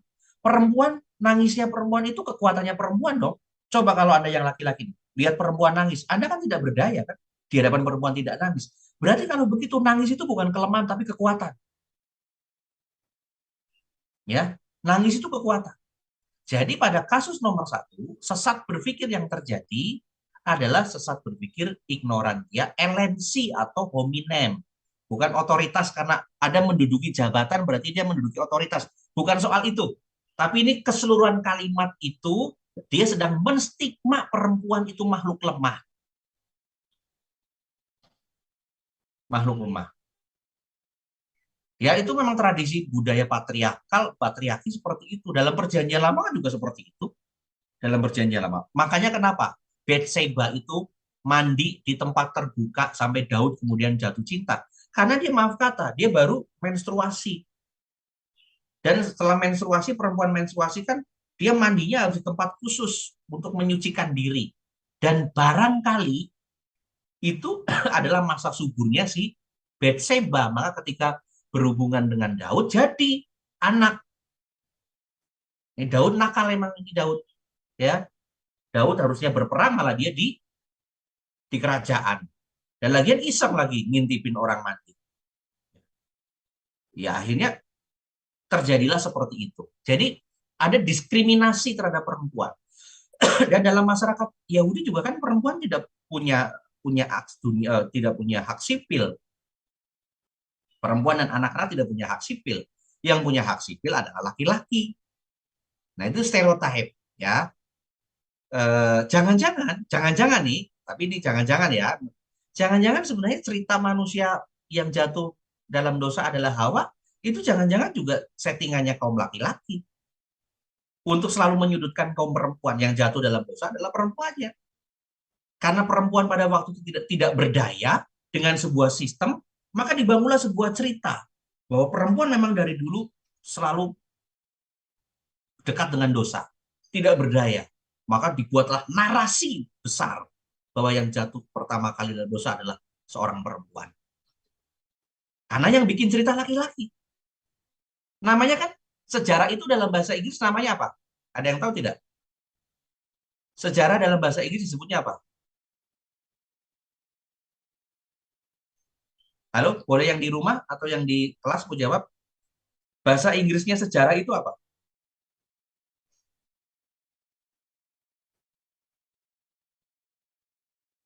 Sejarah. Bahasa Inggrisnya apa? History. Oke. Bahasa Inggrisnya history ya. His itu his itu adalah kata kata kepemilikan untuk laki-laki atau perempuan. Nah, oke. Berarti kalau history berarti sejarahnya laki-laki ya. History harusnya bukan history, tapi our story, cerita kita. Bukan cerita dia laki-laki, bukan cerita dia perempuan. Cerita kita. Makanya history selalu berpihak pada yang kuat. Siapa yang kuat? Dalam konteks gender adalah laki-laki. Laki-laki kok makannya dikit, makannya pelan kayak perempuan. Itu konstruksi masyarakat loh. Perempuan kok makannya kayak laki-laki banyak. Makanya kenapa perempuan tubuhnya lemah? Karena makannya nggak boleh banyak.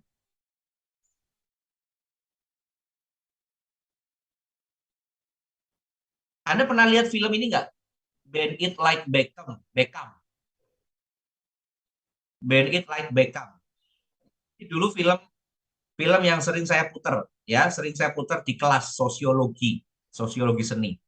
Jadi ada seorang perempuan yang dia suka dengan bola, tapi orang tuanya menentang. Sampai-sampai olahraga saja berjenis kelamin. Ini olahraganya laki-laki, ini olahraganya perempuan. Nah, itu stereotip ya, itu stereotip dalam masyarakat. Eh, terus ada stereotip lagi yang muncul berikutnya begini, perempuan memang nggak boleh jadi pemimpin. Kenapa? Perempuan kan punya siklus bulanan menstruasi.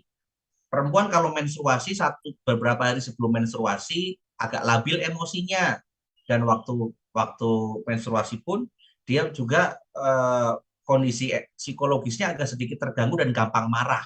Jadi perempuan nggak cocok jadi pemimpin. Nanti kalau lagi dapat marah-marah mulu nih, ya itu pandangan dari budaya patriarki seperti itu, gitu ya. Jadi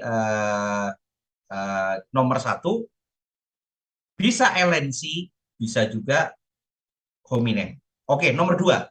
Terima kasih Irma. Coba dibantu jawab lagi nih. Uh, the greatest happiness, ya, kebahagiaan terbesar of the greatest numbers itu. Kebahagiaan terbesar, kebahagiaan terbesar itu ditentukan dari suara terbanyak. Kira-kira begitu. Ini menjadi slogan sepanjang masa dalam pengambilan kebijakan. Keputusan menjadi benar bila suara mayoritas mendukung hal tersebut. Basis kebenaran ditentukan pada jumlah simpatisan ketimbang pada kedalaman argumentasi. Nah, oke. Menurut Anda itu sesat berpikir jenis apa? Ayo, tadi selain Irma. Kenapa? Iya, Grevien, argumentum et populum, benar, populum. Jadi mendasarkan, sebentar saya catat dulu supaya nanti saya punya dokumentasi untuk menilai. Gitu ya.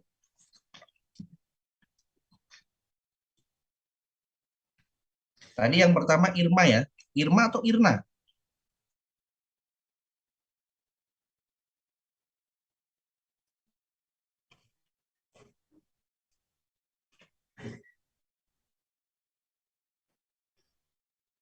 Ya, yang nomor dua benar. Itu populum, mendasarkan pada jumlah, sebentar, saya ambil.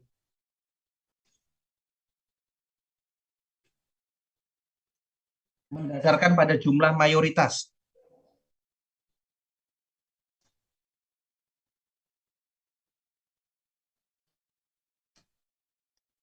Ya, mendasarkan pada jumlah mayoritas.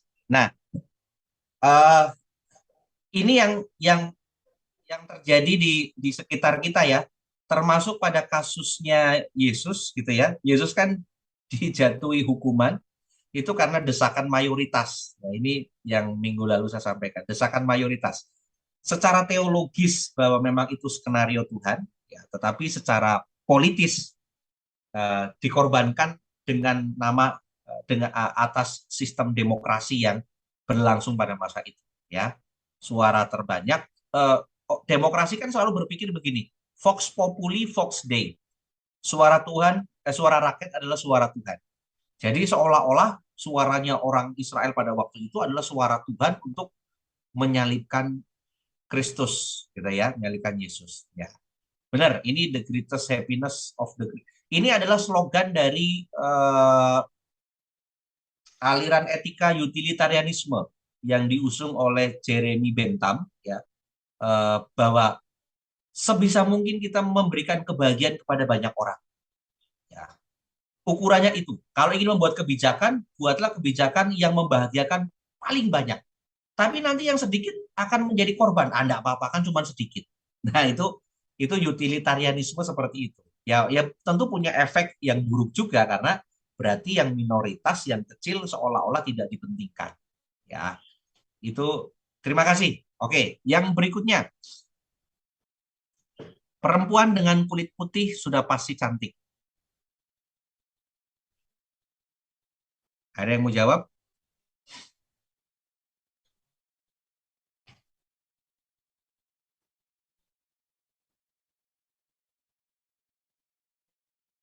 Ya, nomor tiga.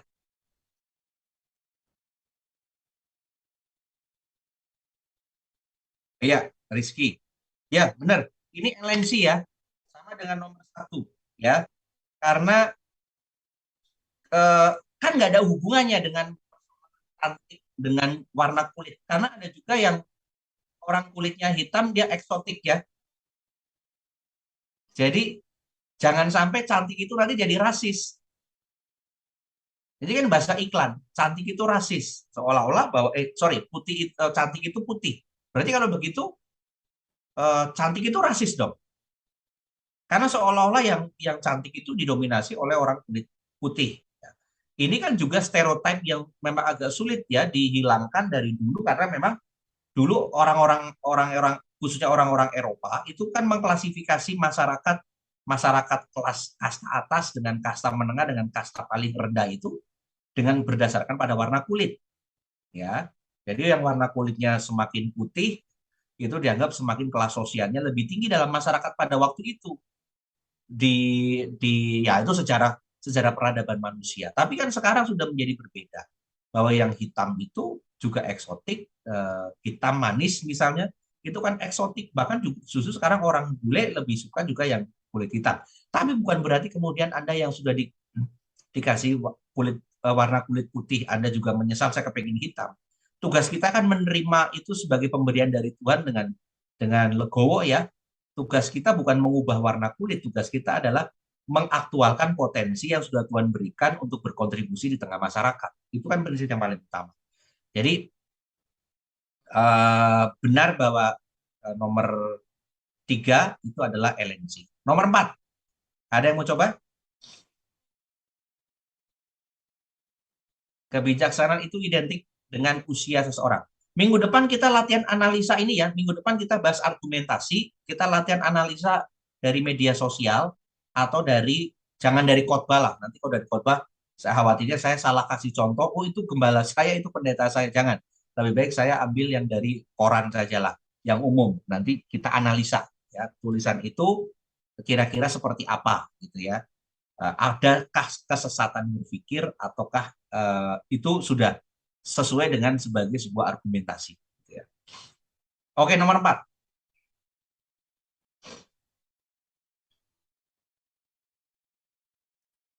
Ada yang mau coba?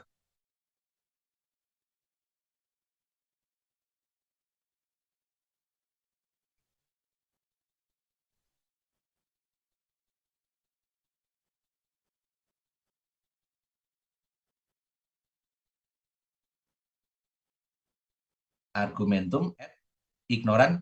Ya. Ini siapa? Saya nggak kelihatan. Siapa? Irma lagi. Oh, ya Irna. Oke. Ignorantiam. Oke. Oke, terima kasih. Kalau ignorantiam itu tadi kita tidak bisa menyatakan itu benar karena yang kebalikannya tidak ada. Contoh, kita tidak bisa mengatakan Tuhan itu ada karena saya tidak bisa membuktikan bahwa dia ada. Maka kita anggap itu tidak ada.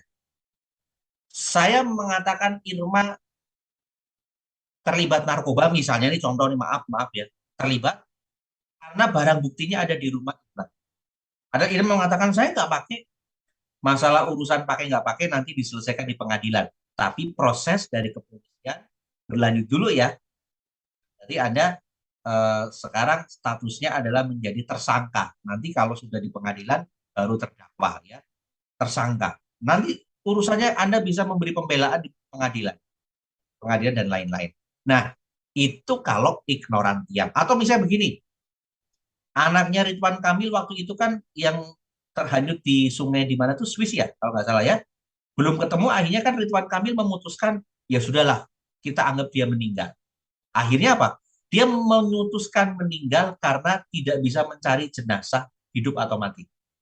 Ya, akhirnya dia membuat kuburan. Walaupun setelah dibuat kuburan beberapa hari kemudian jenazah ditemukan, memang sudah meninggal. Nah, sama juga dengan korban bencana alam misalnya. Dia korban bencana meninggal sekian, dinyatakan hilang sekian. Yang dinyatakan hilang bertahun berhari-hari tidak ketemu, biasanya keluarga akan menyatakan dia meninggal.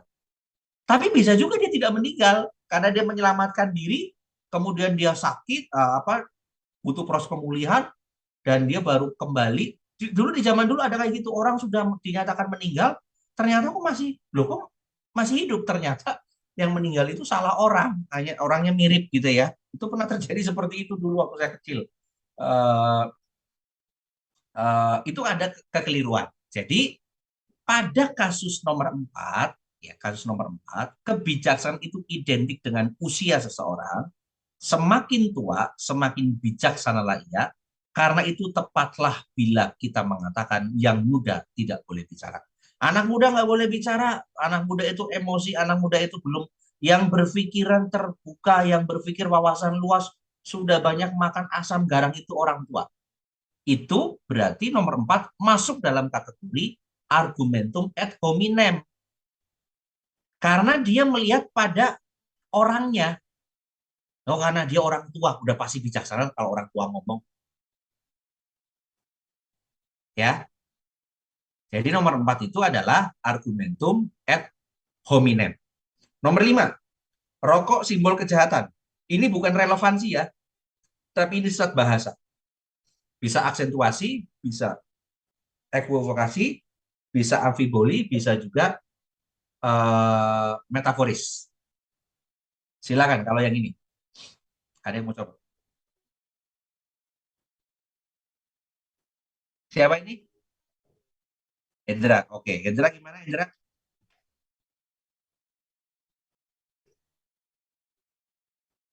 Inkonsisten. Rokok adalah kejahatan, adalah bukti kejantanan.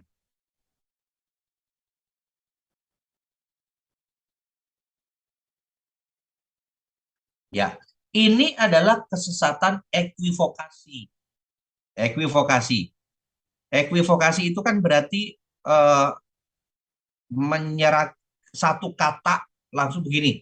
Kalau lo ngerokok lo akan jantan. Padahal di bungkus rokok sudah dijelaskan merokok bisa menimbulkan kanker dan impotensi. Impotensi kan berarti nggak jantan dong, karena impoten. Nah, lalu pertanyaan kita adalah, lo kalau rokok membuat impoten, membuat tidak jantan, di mana simbol kejantanan?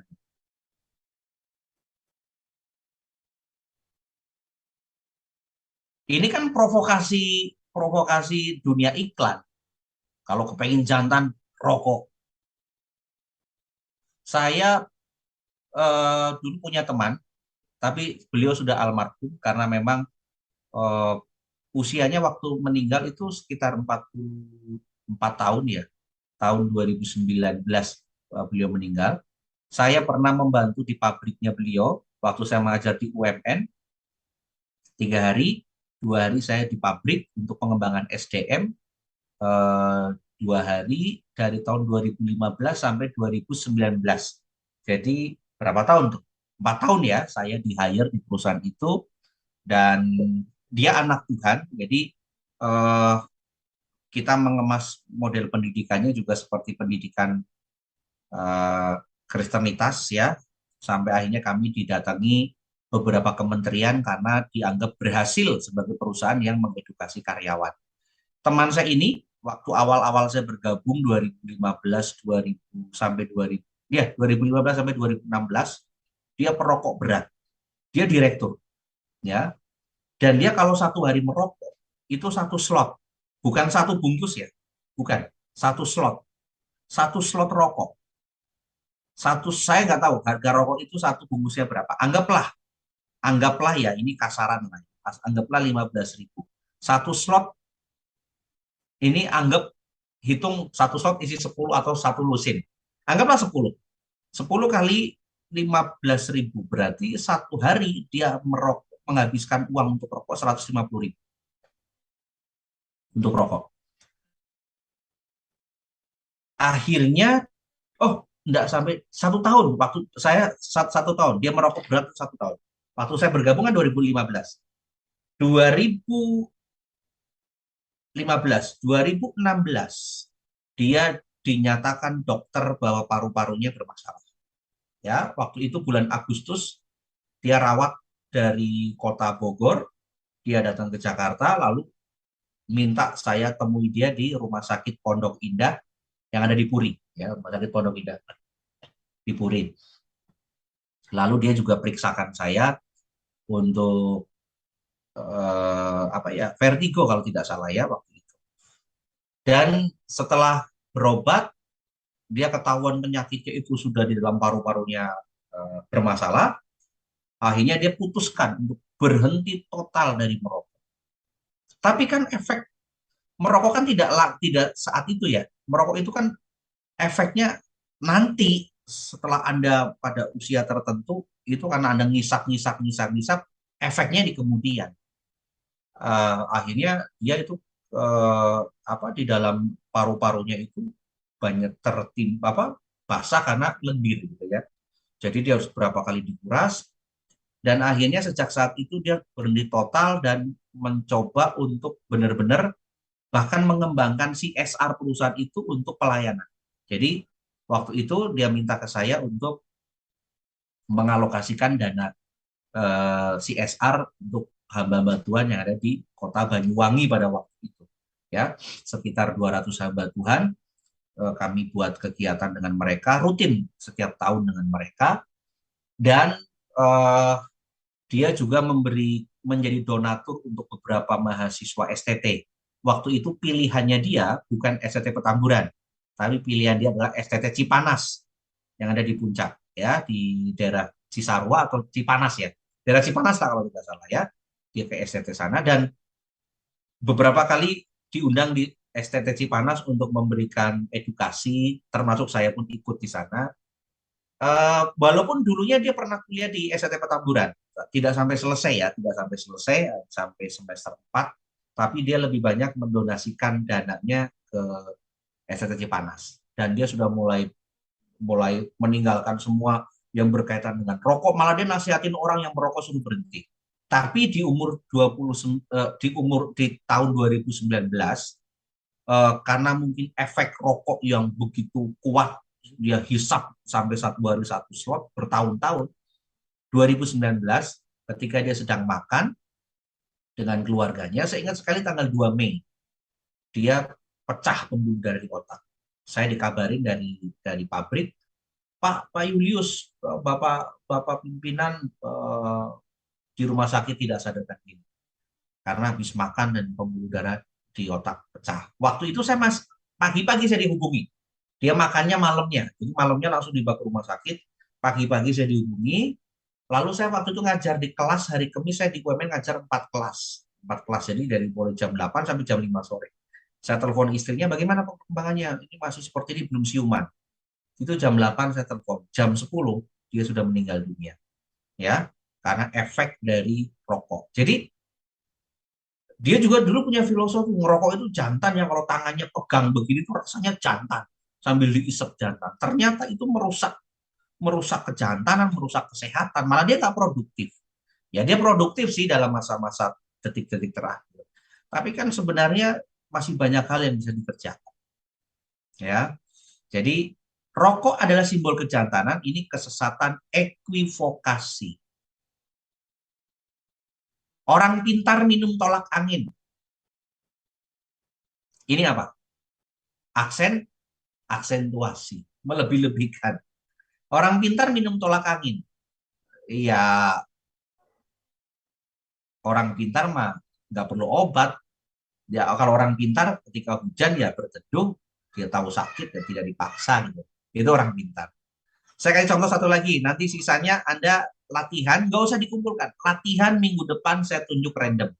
Ya, terima kasih Irma nih yang sudah mencoba 2. Ya nggak apa-apa, walaupun mungkin masih mencoba ada kekeliruan tidak masalah. Yang penting Anda sudah mencoba untuk menganalisa. Minggu depan saya bawakan cuplikan koran, kita analisa bareng-bareng. Ya, harus bisa. Anda harus sampai bisa menganalisa. Jadi kalau Anda diskusi dengan orang, kalau orang itu sesat berpikir, Anda tahu. Nggak usah diladenin sesat berpikir. Anda sesat berpikir tuh kalau begitu gitu ya. Perkembangan pendidikan teologi di Indonesia itu ibarat buah jamu yang berbuah pada musim tertentu, ramai bila musimnya, tetapi dengan segera akan lenyap tak bersuara. Ya, jadi eh, di satu sisi ini seperti analogi, analogi itu mengumpamakan STT itu seperti musim buah. Kalau musim buah kan kalau lagi rame, rame banget, tapi begitu tidak ada musim, nggak ada sama sekali. Nah, kira-kira STT seperti itu. Kalau lagi rame, rame banget. Kalau lagi sepi, bahkan sepi banget, bahkan tidak ada siswa. Nah, ini berarti masuk dalam kesesatan metaforis. Oke ya? Jadi nomor 8 sampai 20 latihan sendiri, bukan kelompok latihannya. Nggak usah dikumpulkan. Minggu depan saya tunjuk secara random harus bisa menjawab. Dan harus bisa menjelaskan alasannya, kenapa. Sakit berkepanjangan yang kamu derita itu tidak lain adalah akibat dosa orang tuamu misalnya. Anda analisa apa? Kenapa? Ya, supaya nanti kita tidak nih sesat berpikir kita pelajari bukan untuk kita digunakan, tapi untuk kita sadar kita jangan menggunakannya. Dan supaya kita tahu kalau orang itu sesat berpikir kira-kira seperti ini. Dan kita bisa analisa, oh kalau ada orang merendahkan karena saya masih semester 1, berarti dia hominem, sesat berpikirnya. Oh kalau saya bikin paper terlalu banyak ngutip pendapat orang, tidak ada kutipan saya, oh berarti saya sesat berpikir juga. Sesat berpikirnya pada verekundiam. Oh kalau saya memberikan ancaman, pokoknya teman-teman yang tidak berpartisipasi jangan salahkan saya, nanti Anda akan kena sanksi. Oh berarti itu adalah argumentasi karena memberikan efek psikologis yang menakutkan. Ya, itu bakulum. Ya. Jadi silakan dari mulai nomor tadi nomor berapa itu? Nomor 8 sampai nomor 20 coret-coret sendiri ya. Dibuat coretannya lalu minggu depan kita bersama-sama kita latihan. Saya berharap setiap saya hadir di kelas kita punya banyak waktu untuk berdiskusi. Saya ingin juga terlibat banyak hal dengan Anda 2022. Mungkin kita entah itu di warung kopi kah yang di depan kampus tuh yang warkop ada warmindo kan lebih lebih harga lebih bersahabat. Kita ngobrol sebanyak-banyaknya untuk perkembangan Anda di situ, apa yang bisa saya kerjakan, apa yang bisa saya sumbangsikan, saya akan berikan untuk Anda semua. Saya sudah berjanji 2021, 2022 itu menjadi target utama untuk saya mengeksplorasi potensi Anda. Gitu ya. Oke. Terima kasih untuk Irma, Devien, Rizky, dan Hendra yang sudah berpartisipasi dalam diskusi kita hari ini. Silakan yang lain diskusi. Kalau Nixon kan sudah langganan ya, nanti Nixon bisa berikan ke teman-teman kesempatan teman-teman yang lain untuk berpartisipasi latihan. Nah, terima kasih juga Senin lalu saya lupa apakah ada dari teologi yang ikut kelas filsafat di kelas malam ya. Kalau misalnya Anda ingin ikut silakan, tapi kalau misalnya Anda merasa bahwa saya nanti sajalah saya juga belajar tidak masalah ya.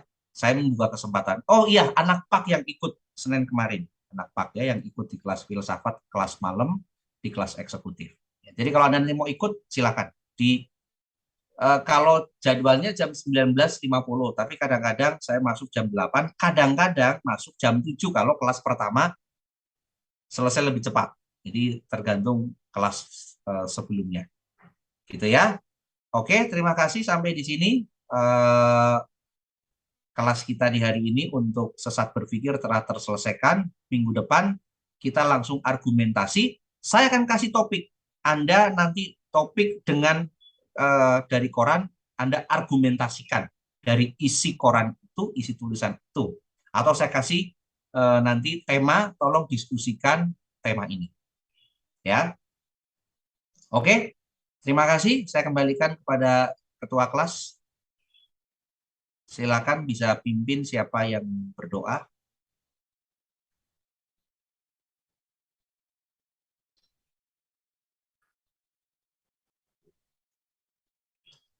Mika, silakan saya kembalikan ke Mika.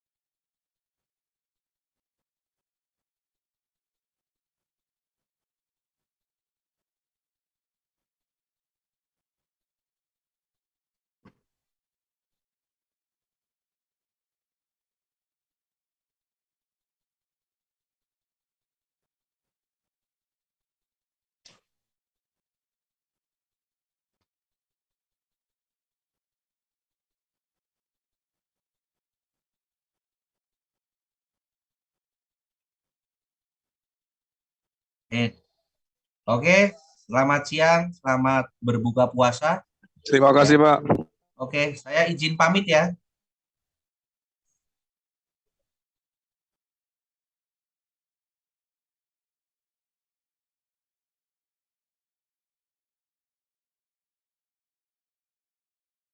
Ada